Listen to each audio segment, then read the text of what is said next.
Cuando un imperio alcanza su cúspide, la historia no lo ve como una advertencia, lo ve como una obra maestra. La dinastía Tang no fue solo la era más brillante de la historia china, fue una civilización que se atrevió a imaginarlo todo. Arte, poder, poesía, ciencia, conexión con el mundo. Durante siglos, fue el modelo de lo que una cultura podía ser cuando se abría al universo, sin miedo. Y, sin embargo, esa grandeza escondía una fractura. Porque cuanto más alto se asciende, más fino es el aire. Y cuando el aire se vuelve escaso, incluso el imperio más bello se ahoga por dentro. Al mirar atrás, uno se pregunta, ¿fue la gloria de los Tang demasiado para ser sostenida? ¿O fue que, en su intento de tocar el cielo, olvidaron mirar hacia la tierra? Existe una posibilidad real de que el esplendor de los Tang no haya sido su mayor virtud, sino la semilla de su ruina. Pero antes de juzgarlos, hay que conocerlos. ¿Cómo surgió esta dinastía desde el caos dejado por los Sui? Cómo una familia forjada en guerra reconstruyó el mapa, pacificó al pueblo, y construyó Chang'an, la ciudad más avanzada del planeta. ¿Quién fue la única mujer que logró gobernar China como emperatriz absoluta en medio de un mundo que la quería invisible? ¿Y cómo, en medio de tanto refinamiento, un solo general desató una guerra tan brutal, que ni siglos de poesía pudieron silenciar su eco? Las respuestas están escondidas entre sedas, espadas, versos y traiciones. Antes de comenzar, ¿por qué no te suscribes y te unes a nuestra comunidad apasionada por la historia y la cultura? Aquí descubrirás relatos fascinantes, misterios ancestrales y curiosidades que han dado forma al mundo. Mientras lo haces, activa la campana de notificaciones para no perderte ninguna de nuestras increíbles historias.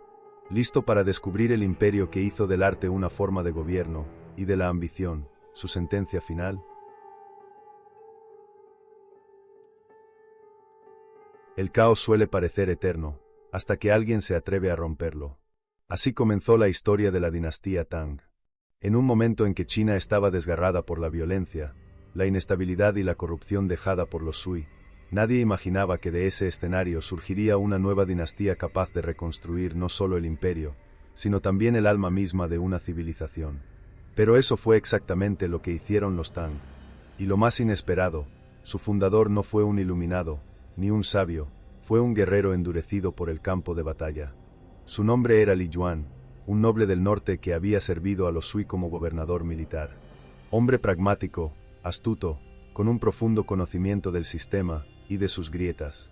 Cuando el emperador Yang Di de los Sui cayó en la trampa de la decadencia, obsesionado con sus propias ambiciones y ajeno al hambre del pueblo, Li Yuan entendió lo que pocos podían aceptar. El imperio ya estaba muerto, solo faltaba enterrarlo. Pero dar ese paso no era sencillo. La traición podía costarle la vida. Su familia, su linaje, sus aliados, todos estaban en peligro si fallaba. Y sin embargo, se atrevió. Porque a veces, el verdadero crimen no es rebelarse, sino quedarse de pie ante el desastre sin hacer nada. En el año 617, Li Yuan se alzó en armas, no en nombre del caos, sino en nombre del orden. Marchó hacia Chang'an, la capital imperial, y la tomó con una rapidez que dejó a todos paralizados. Pero no se coronó de inmediato. Colocó en el trono a un nieto del emperador Sui, esperando calmar las aguas. Fue un movimiento brillante. No mostró ambición, mostró salvación. Un año después, con el colapso definitivo de los Sui, ya nadie cuestionó su derecho. En el 618, Li Yuan se convirtió en el emperador Gaozu de la dinastía Tang. Pero aquí ocurre algo que pocos imperios han vivido. Su mayor acto como emperador fue abdicar. Porque su hijo, Li Qimin, no solo era un genio militar, era un visionario, uno que no estaba dispuesto a esperar. En un acto de ambición fría, eliminó a sus propios hermanos, tomó el control del palacio, y obligó a su padre a retirarse. La historia puede juzgarlo, pero también debe reconocer esto: lo que vino después fue la Edad Dorada de China. Li Yuan fundó la dinastía, pero fue su hijo quien la convirtió en leyenda.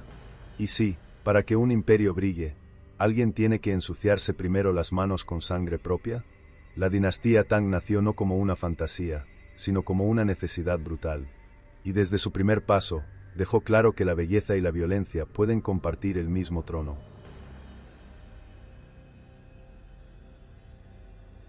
Li Qimin. Su nombre se pronuncia con respeto en cada rincón de la historia china. No solo por su poder, ni por sus conquistas, sino porque lo que logró fue tan improbable, que aún hoy parece una paradoja. Mató a sus hermanos, tomó por la fuerza lo que su padre no estaba dispuesto a soltar, y sin embargo, gobernó con una sabiduría, equilibrio y visión tan profunda, que incluso sus enemigos lo recordaron con admiración. ¿Cómo puede un hombre que empezó su reinado en sangre convertirse en el emperador más celebrado de toda una civilización? Después de forzar la abdicación de su padre, Li Shimin ascendió al trono como Tang Taizong, el segundo emperador de la dinastía. Y desde el primer momento, entendió que no bastaba con tener el poder, había que sostenerlo con inteligencia, con justicia, con grandeza. Lo primero que hizo fue estabilizar el imperio.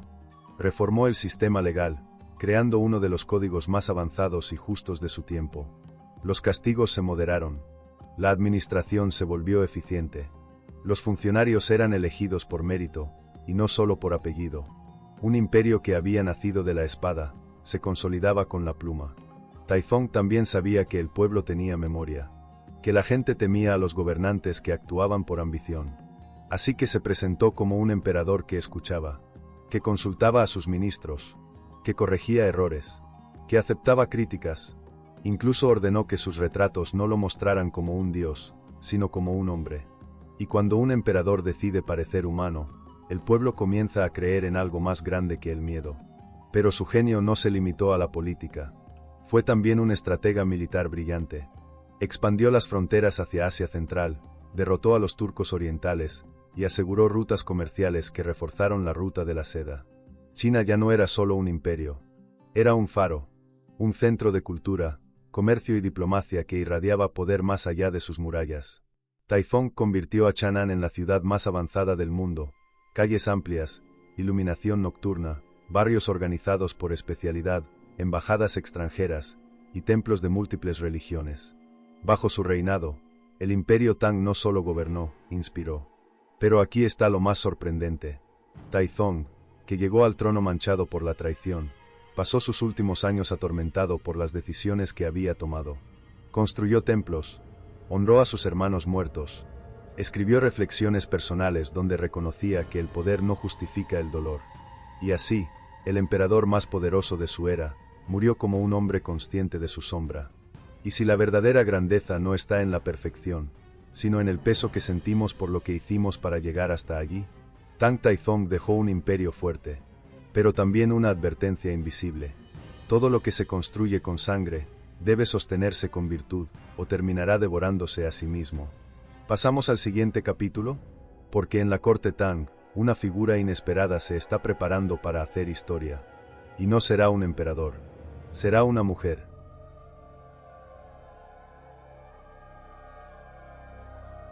No nació para gobernar. Nació para obedecer, para ser mirada, pero no escuchada, para ser decorativa, silenciosa, desechable. Y sin embargo, terminó sentada en el trono más poderoso de Asia.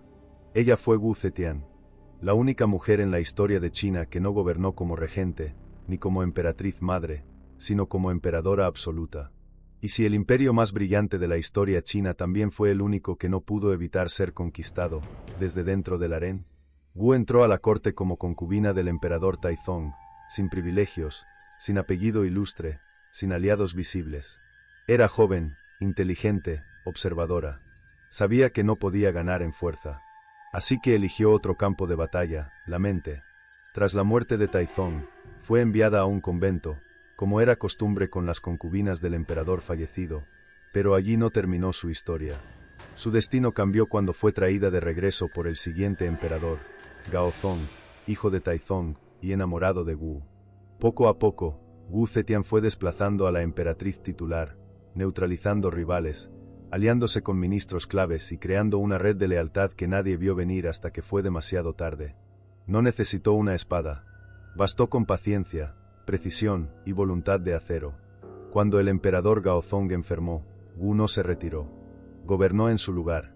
Decidía. Firmaba decretos. Escuchaba a los embajadores. Y cuando él murió, Wu se aseguró de que nadie más reinara, excepto ella. Se declaró emperadora en pleno siglo VII. Cambió el nombre de la dinastía temporalmente. Y para algunos, eso fue una herejía. Pero para millones, fue una era de justicia, reformas agrarias, expansión cultural y administración efectiva. Bajo su mandato, se promovió el talento sin importar el linaje. Muchos hombres de origen humilde entraron al gobierno gracias a exámenes meritocráticos. Las mujeres ganaron presencia en los templos, en la cultura, en la administración. Los enemigos externos fueron contenidos. La burocracia, depurada. Y sin embargo, no fue amada por todos. Los historiadores, la mayoría hombres, la retrataron como cruel, manipuladora, despiadada. Le atribuyeron crímenes, torturas, traiciones. Pero hay una pregunta incómoda que muchos temen plantear. ¿Habrían dicho lo mismo si hubiese sido un hombre? Wu Zetian no fue perfecta, pero fue eficaz. No fue carismática, pero fue inolvidable. Y si tuvo que reescribir las reglas para gobernar un mundo que no la quería en el poder, lo hizo sin pedir perdón. Cuando murió, el trono volvió al linaje masculino. Su nombre fue borrado en muchos registros. Su tumba, misteriosa. Su legado, dividido. Pero hay algo que nadie pudo negar jamás. Una mujer gobernó China. Y lo hizo mejor que muchos hombres.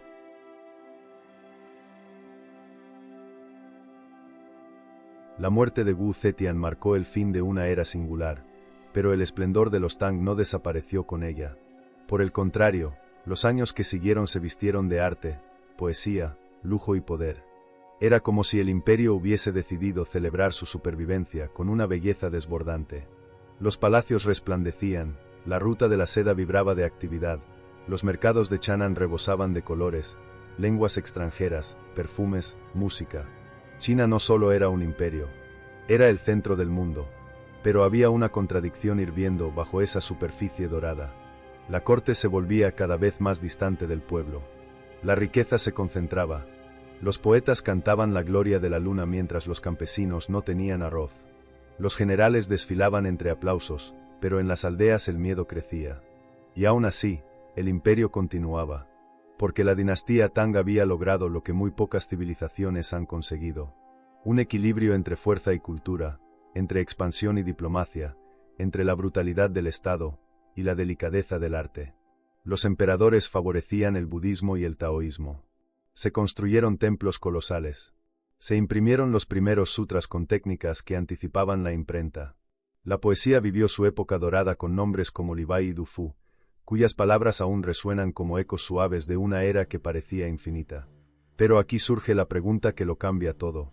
¿Puede una civilización sostener tanto brillo sin encandilarse a sí misma? Los signos eran sutiles. Corrupción en los exámenes imperiales. Abusos fiscales en provincias lejanas. Guardias que empezaban a responder más a sus comandantes que al trono. Y en medio de todo eso, un nombre comenzó a repetirse en los pasillos del poder.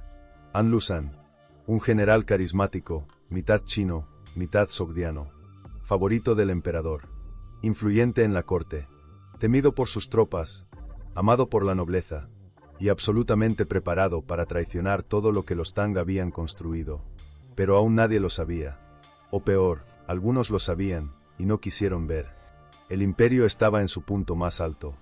Los banquetes no paraban. Las artes florecían. Las crónicas hablaban de una era de oro. Y sin embargo, el golpe que quebraría ese paraíso ya había empezado a afilar su cuchilla. ¿Pasamos al siguiente capítulo? Porque lo que viene no es una simple rebelión. Es una herida que casi mata a la civilización Tang, y cuyo eco aún retumba en la historia de China.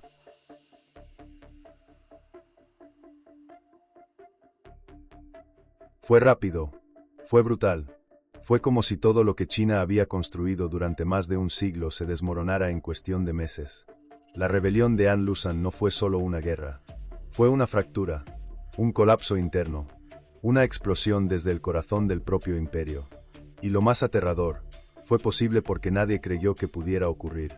An Lushan, el general brillante, el extranjero convertido en ídolo militar, tenía todo lo que una figura trágica necesita: carisma, poder, resentimiento y ambición.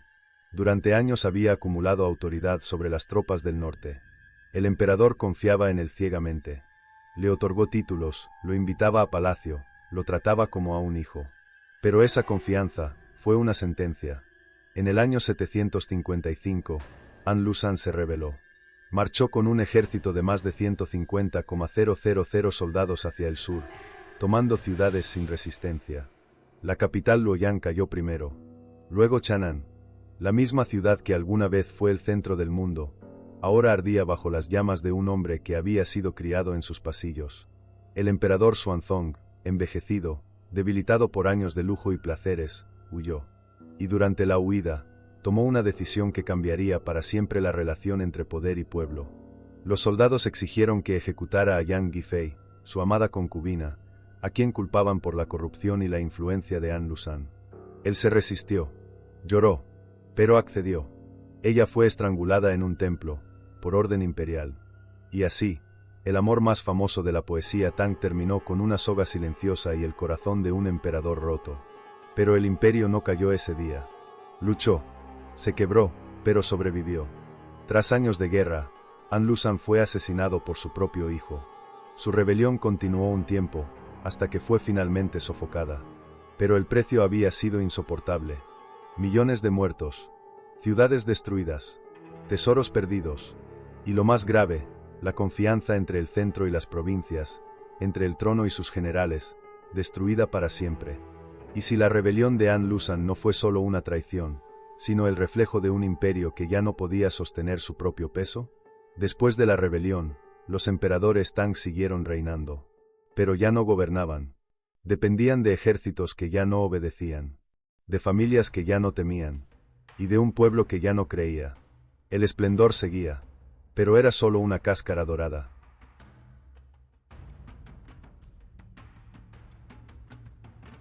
La rebelión de An Lushan había terminado. Las ciudades estaban en ruinas, los templos saqueados, las rutas vacías, y aunque el trono de los Tang seguía en pie, ya no estaba iluminado por gloria, sino sostenido por pura inercia. El imperio había sobrevivido a su mayor golpe, pero algo esencial se había perdido en el camino: el alma. El emperador Suzong, hijo del destronado Xuanzong, tomó el poder con la promesa de restaurar la estabilidad. Y en cierto modo, lo logró. Las rebeliones fueron contenidas. La corte fue reconstruida. La ruta de la seda volvió a respirar. Pero ya nada era lo mismo. Para sostener el trono, los Tang habían hecho un pacto peligroso. Otorgaron a los generales regionales un poder casi absoluto sobre sus territorios. Estos Hiedusi, líderes militares con ejércitos propios, comenzaron a comportarse como señores de la guerra. Cobraban impuestos, nombraban sucesores, y en muchos casos, ignoraban las órdenes del emperador por completo. Y si el precio por salvar al imperio fue ceder su control, la burocracia, antes impecable, se volvió lenta, corrupta, adicta al soborno. El sistema de exámenes, la joya meritocrática de la era Tang, comenzó a ser manipulado por familias poderosas. La poesía seguía brillando, sí, pero ahora hablaba de soledad, de nostalgia, de tiempos mejores que ya no volverían. El campo, mientras tanto, sangraba. Los campesinos, empobrecidos por la guerra, eran presionados por impuestos imposibles. Muchos abandonaban sus tierras y se convertían en bandidos o refugiados. La lealtad al trono era una palabra vacía en regiones donde el emperador era un nombre olvidado. Y aún así, el imperio persistía. Porque a veces, lo más difícil no es levantar un imperio. Es aceptar que sigue vivo solo por costumbre.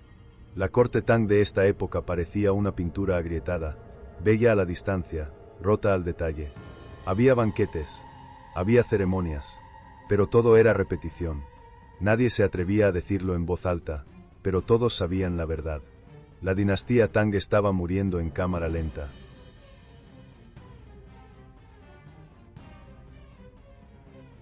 El ocaso de los Tang fue tan silencioso como insoportable. No hubo un enemigo externo lo suficientemente fuerte para destruirlos. No hubo una guerra tan decisiva como para arrasar con su legado. Lo que destruyó a la dinastía Tang fue la costumbre de fingir que todavía existía. Durante sus últimos años, el imperio era un cascarón brillante que crujía por dentro, sostenido por la repetición de rituales, la memoria de glorias pasadas y un miedo profundo a nombrar el fin. Los emperadores seguían siendo coronados, pero eran figuras decorativas. Sus órdenes ya no salían de palacio con autoridad, sino con súplicas. El poder real lo tenían los Hiedusi, los gobernadores militares que antes eran defensores del trono, y ahora eran sus sepultureros silenciosos. Cada uno gobernaba su región como un reino propio, Cobraban impuestos, criaban ejércitos, heredaban sus cargos a sus hijos. Y lo más grave, no necesitaban permiso para hacerlo. En el centro, la corte se llenó de sombras. Eunucos que manipulaban al emperador. Facciones enfrentadas. Sobornos que decidían nombramientos. Los intelectuales seguían escribiendo, pero ahora sus versos hablaban de vacío, de pérdida, de una China que ya no era. Y mientras tanto, en el campo, el pueblo tenía hambre. Otra vez, la lealtad al imperio ya no existía. La única lealtad que importaba era la que se compraba, o se exigía por la fuerza. El golpe final no vino de una invasión extranjera. Vino de dentro.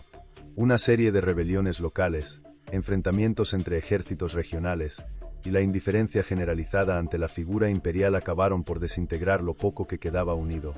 En el año 907, el general Zhu Wen, antiguo aliado de los Tang y ahora su sepulturero oficial, obligó al último emperador, Ai Di, a abdicar. No hubo drama, no hubo batalla, solo una declaración, un silencio, un fin, y así, la dinastía Tang murió de la misma forma en que vivió sus últimos años, con el mundo mirando hacia otro lado. Y si el final de un imperio no es una caída, sino el momento exacto en que todos dejan de creer en él. Los Tang no fueron perfectos, pero cambiaron la historia. Dieron a China una imagen de sí misma que aún sobrevive. Un modelo de arte, de apertura, de poder inteligente, y también una advertencia. Todo imperio que olvida escuchar, tarde o temprano será obligado a callar.